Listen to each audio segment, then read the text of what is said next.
Cash में transaction करें तो साफ है कि आप जमाने के साथ कदम मिलाकर नहीं चल रहे, क्योंकि कैश की जगह अब बाइनरी कोड ने ले लिया है और बैंकों के लंबे कतार के जगह मोबाइल पर कूल एप्स ने। आपका बैंक अब मॉल भी है, मल्टीप्लेक्स भी, और जरूरत पड़े तो होटल से खाना मंगवाने में भी वो आपका मदद कर देगा। तो चलिए देखें बैंकिंग का नया चेहरा। पहले पैसे जेब में लेकर गांव में घूमना पड़ता था, गले पे जाना हो कहीं पर भी। आज सब ट्रांजैक्शन की वजह से पैसे खींचे हुए हो तो भी चलता है। नॉर्मल ट्रांजैक्शन का यू ट्रांसफर समथिंग किसी और को, दोस्त को कर लेते हो या यूटिलिटी बिल भर लेते हो, वो मैं कर लेता हूँ, कई सालों से कर रहा हूँ। एप्लीकेशंस के तौर पे तो आजकल आए हुए कुछ एप्लीकेशंस यूज़ करता हूँ जहाँ पर मैं for example movie tickets book कर लेता हूँ या कोई कैब राइड के लिए पे कर देता हूँ। कभी भी मैं आज से पहले कभी चेकबुक साइन करता था तो मेरे को आइडेंटिकल सिग्नेचर करने में बहुत तकलीफ होती थी। तो जब से ये डिजिटल बैंकिंग, ऑनलाइन बैंकिंग हुआ है तो मेरी तकलीफ बहुत कम हो गई है। मनी ट्रांसफर का ही ज्यादा यूज करती हूँ, क्योंकि मैं यहाँ मुंबई में रहती हूँ, मेरे परिवार वाले सब गांव में रहते हैं, तो मुझे जाने आने में और पैसे भेजने में जो तकलीफ होती है वो बहुत आसान हो गई इसके वजह से। देश में बैंकिंग का तरीका तेजी से बदल रहा है। इसमें इंडिया और भारत के बीच की दूरियां भी मिट रही है। इस दौर में बैंक कस्टमर से आगे निकलने की कोशिश में है। वो चाहते हैं कि कस्टमर जहां पहुंचने वाला है वहां वो उससे पहले ही पहुंच जाए। पहले आई मोबाइल बैंकिंग और आए इससे जुड़े हर बैंक की अपनी प्रोडक्ट, जिससे money transfer, bill payment, deposit खोलने जैसे बेसिक सर्विसेज आप फोन पर ही कर सकते थे। फिर आया 3 से 4 हजार रुपए में स्मार्टफोन और ढेर सारे ऐप्स। सिनेमा के टिकट बुक करने से लेकर रेडियो टैक्सी बुलाने तक हर काम स्मार्टफोन पर होने लगा। इसके पेमेंट्स खास मोबाइल के लिए बने वॉलेट से होने लगे। साथ ही ई कॉमर्स साइट्स पर शॉपिंग बन गया हॉट ट्रेंड।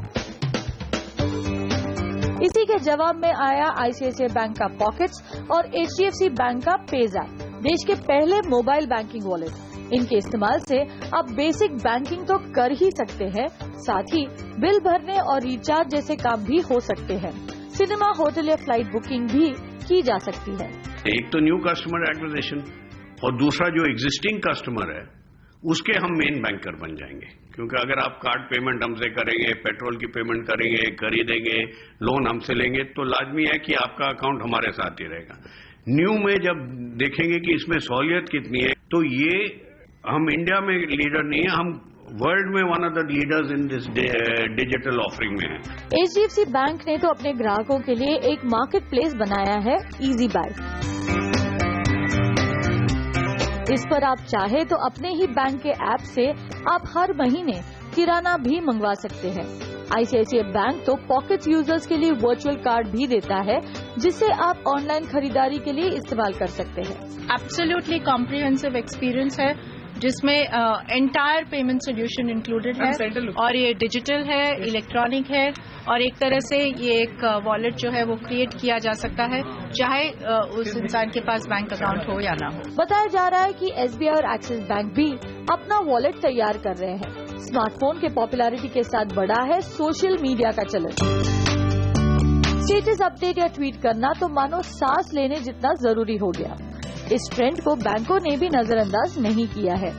अपने ट्विटराजी के लिए कोटक लेकर आए #बैंकिंग, यानी अब एक ट्वीट के जरिए आप अपने कॉन्टैक्ट को मनी ट्रांसफर कर सकते हैं। बैंक ने हाल में सोशल कॉमर्स भी लॉन्च किया है। यहाँ एक ट्वीट के जरिए कस्टमर अमीश त्रिपाठी का नया नॉवल प्री बुक कर सकते थे या बजरंगी भाईजान के पहले दिन के टिकट भी बुक कर सकते थे। फेसबुक और ट्विटर दोनों लाइक करने वालों के लिए एक्सिस बैंक लेकर आया पिंग पे। ट्विटर, फेसबुक और आपके फोन बुक पर लोगों को मनी ट्रांसफर करने की सेवा तो आईसीआईसीआई और एचडीएफसी बैंक भी दे रहे हैं। कोटक बैंक इस सेवा को एक कदम आगे ले गया है। सभी बैंक को जोड़ने वाले प्लेटफॉर्म यूएसएसडी का इस्तेमाल करके कोटक महिंद्रा बैंक ने हाल में केपे ऐप लॉन्च किया है। आप भले ही बैंक के कस्टमर ना हो, लेकिन आप एक बैंक से दूसरे बैंक के अकाउंट में पैसे आसानी से ट्रांसफर कर सकते हैं। स्मार्ट बैंकिंग की इस दौड़ में सरकारी बैंक भी पीछे नहीं है। स्टेट बैंक ऑफ इंडिया या एसबीआई ने अमेजॉन और स्नैपडील जैसी टॉप ई कॉमर्स साइट्स के साथ खास टाई अप किया है। SBI ने ग्राहकों के लिए हाल ही में एक खास रिवॉर्ड्स प्रोग्राम रोल आउट किया। बैंक मोबाइल वॉलेट लॉन्च करने की तैयारी में है और उसके एक नहीं बल्कि 2 अलग-अलग ऐप हैं। स्मार्टफोन इस्तेमाल करने वालों के लिए SBI एनीवेयर और नॉन डेटा फोन वाले ग्राहकों के लिए SBI फ्रीडम। साफ है, बैंक डिजिटाइजेशन के रास्ते पर चल पड़े हैं और उन्हें ड्राइव करने वाली है बैंक की top management team. We do have an allocation for digital. As you know, on the 1st of July of last year, that was our bank day, we opened the InTouch digital stores which are where there is no cash and where everything is screen based. So that was to change the touch and feel experience. Now the whole thing has to be replicated on the actual digital space, which is what we are looking at. ज़्यादा cost नहीं है because digital technology की cost बड़ी गिर गई, तो development cost ज़्यादा नहीं होती है। सॉफ्टवेयर डेवलपमेंट मोस्टली आउटसोर्स रहता है। इंडिया में वैसे भी काफ़ी ज़्यादा एडवांटेज है बिकॉज सॉफ्टवेयर डेवलपमेंट इंडस्ट्री है। डिज़ाइन पर थोड़ा सा खर्चा आता है, but I would not say there is anything so large that bank should be worried about. मेरे ख्याल से रुपया जितना इसमें खर्च हो रहा है उससे ज़्यादा जो टॉप मैनेजमेंट का टाइम है वो जा रहा है। टॉप मैनेजमेंट को सोच रहे हैं इसके बारे में और उसमें दैट इज़ वेरी कॉस्टली कि टॉप मैनेजमेंट कहाँ टाइम लगा रहे हैं। तो बड़ी अच्छी बात है बिकॉज जहाँ टॉप मैनेजमेंट टाइम लगाते हैं वहाँ इनोवेशन होता है।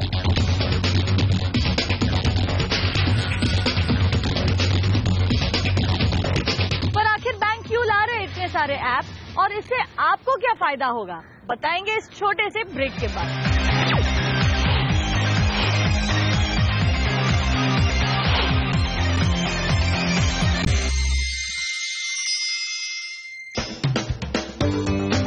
बैंकर्स मानते हैं कि बैंकिंग बोरिंग है, इसीलिए पेटीएम के जमाने में वो भी बैंकिंग को कूल बनाने की कोशिश में जुटे हैं।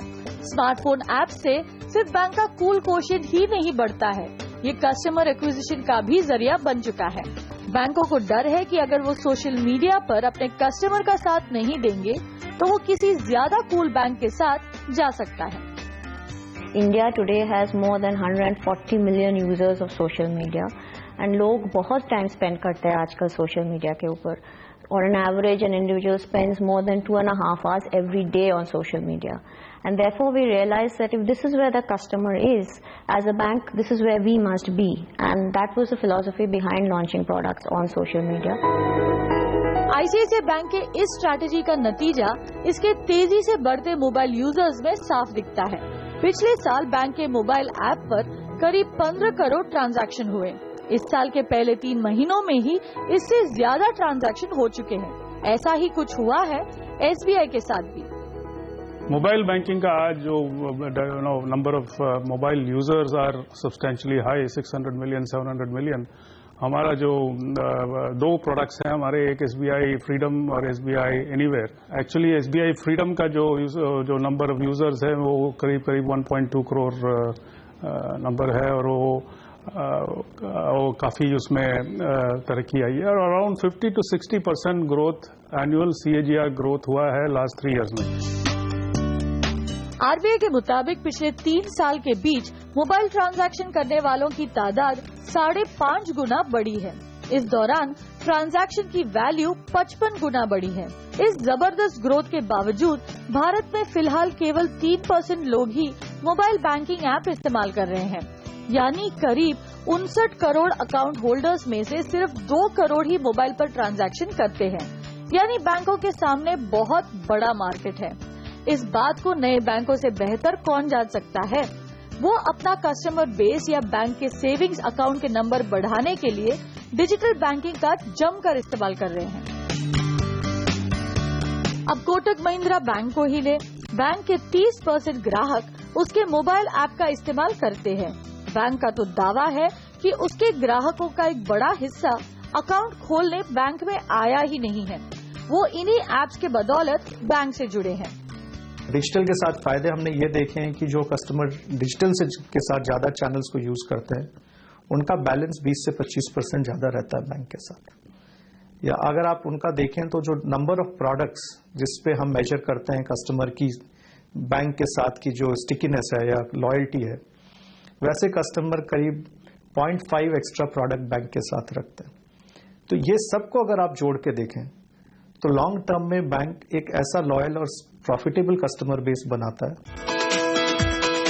सिर्फ रिटेल ग्राहक ही नहीं, बैंक अपने कॉर्पोरेट अकाउंट होल्डर्स को भी इस रास्ते पर अपने साथ बनाए रखना चाहते हैं। तो होलसेल साइड पे हमारा eNet है, which is for wholesale banking customers, where a lot of transactions for wholesale banking customers can be done online. They can be authorized online, which takes away a lot of pain of writing checks or funds transfers or those bulk kind of requirements that corporates have. Now we have extended even our trade finance on the mobile more recently, which was launched about 3 weeks ago, I believe, and that is now taking wholesale banking even on the mobile to the next level.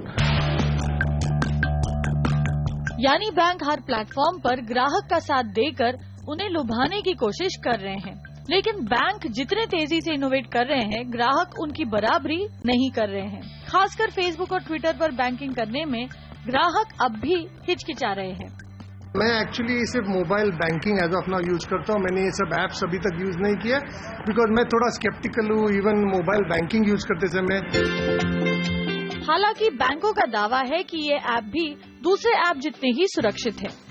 There is no security concern because they are just as secure as any transaction on our internet banking website or on our mobile banking application. That is because these channels like Facebook and Twitter are simply a front-end channel for the customer, and the actual transaction is happening on our secure bank servers. So they are just as secure as any other transaction from the bank. साफ है कि mobile पर app जिसका है, ग्राहक उसका हुआ। पर बैंकों की इस दौड़ की वजह सिर्फ मोबाइल का बढ़ता यूजर बेस ही नहीं है। अगर डिजिटल बैंकिंग का ट्रेंड बढ़ता है तो बैंकों का ग्राहकों पर हो रहा खर्च भी घट जाएगा। लेकिन फायदा इसमें बहुत है। फायदा ये है कि अगर हम कस्टमर को किसी तरह से डिजिटल टेक्नोलॉजी में मूव करा लेंगे तो कैश कम हो जाएगा। अगर कैश कम होगा तो बहुत फायदा होता है बैंक्स को, बिकॉज बैंकों का ज्यादातर कॉस्ट का जो मेन ड्राइवर है वो है कैश। देश में सबसे ज्यादा कैश SBI के ब्रांचेस से गुजरता है। सबसे बड़े ट्रेजरी चेस्ट इसी बैंक के हैं। SBI का करीब 30% स्टाफ केवल कैश मैनेज करने में जुटा रहता है। मैन आवर्स के अलावा बैंक को इसकी फिक्स्ड कॉस्ट भी देनी पड़ती है, रियल एस्टेट और सैलरी के शक्ल में। कैश का transaction will continue to grow, to become lower and lower. We need to incentivize people to do non-cash transactions. And जैसे कि probably आपको मालूम है कि अगर कोई कस्टमर ब्रांच में ट्रांजैक्ट करता है तो बैंक के लिए 40 to 50 रुपीज लगता है पर कस्टमर ट्रांजैक्शन, और अगर वो मोबाइल में करता है तो करीब करीब 1 रुपया या 2 रुपये में आ जाता है. तो that much of cost saving is there for the bank, और वो cost saving can be offered by way of high reduction in service charges and other charges which is there. Hello mister Akhtar, IndusInd bank video branch, banking face to face. और इसीलिए bank भी चाहते हैं कि आप branch से मोबाइल पर जल्द से जल्द माइग्रेट करें. इसके लिए वो तमाम इनोवेशंस कर रहे हैं. ग्राहकों का ध्यान खींचने के लिए बॉलीवुड की भी मदद ले रहे हैं. सर, आपका फोटो आईडी और एड्रेस प्रूफ ये लीजिए, मेरा आधार कार्ड हो गया सर. बस यस सर, बड़ी जल्दी हो गया. Thank you so much. Bank अगर आपको कुछ इस कोल्ड ड्रिंक ब्रांड की तरह लगने लगे हैं तो आप सही ट्रैक पर है. हर दूसरे हफ्ते इनके नए ऐप लॉन्च होते हैं. दीपिका पादुकोण है, फरहान अख्तर जैसे इनके ब्रांड एम्बेसडर्स हैं. यहाँ तक कि हर सीरियल मैच के बीच ब्रेक में इन्हीं के ऐड चलते हैं. साफ है कि बैंक जो है कंज्यूमर के दिमाग में अपनी जगह जमाना चाहते हैं. कैसा लग रहा है आपको बैंकिंग का यह नया कूल अवतार? सोच लीजिए. तब तक हम लेंगे एक ब्रेक, और ये कोल्ड ड्रिंक पीते पीते मैं भी अपने 1-2 ट्रांजैक्शन निपटा लेती हूँ.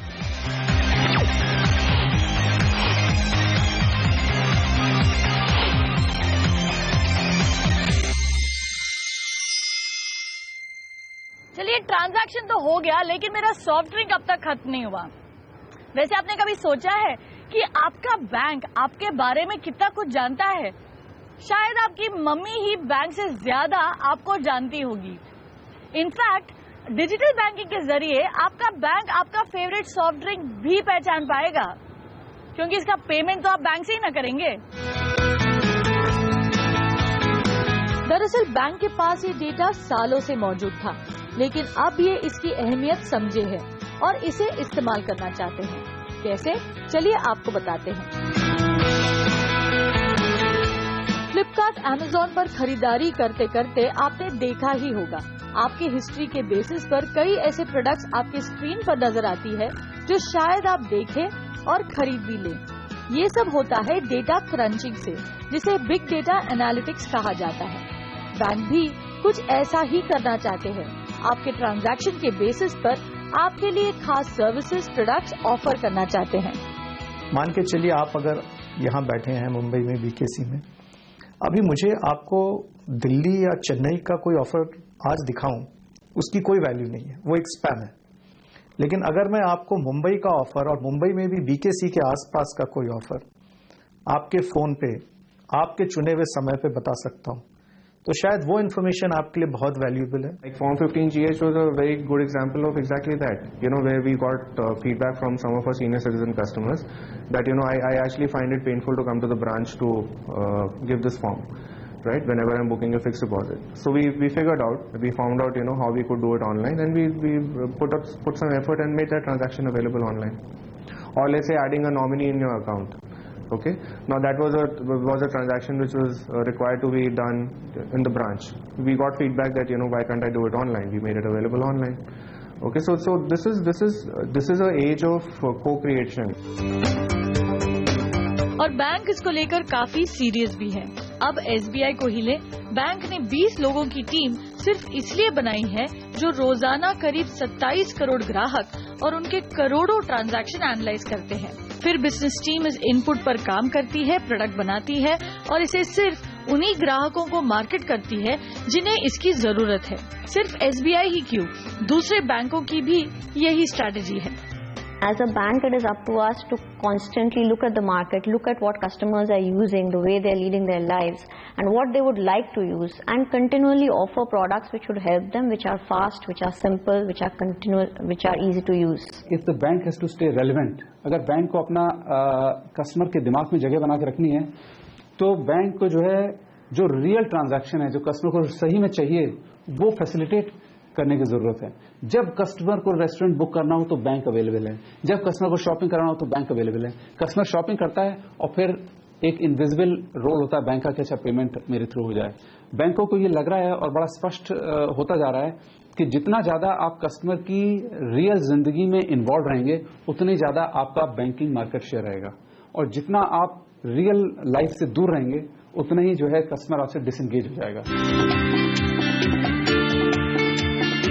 यानी बात घूम फिर कर वहीं आती है। मार्केट में कंपटीशन बढ़ रहा है। अगस्त में बंधन अपना बैंक खोलेगा, जिसके बाद आएगा IDFC का बैंक। इसी साल पेमेंट या स्मॉल बैंक को भी लाइसेंस मिलने की उम्मीद है। बैंकों के कस्टमर बेस पर पेटीएम जैसी कंपनियां भी हाथ मारने की कोशिश कर रही हैं।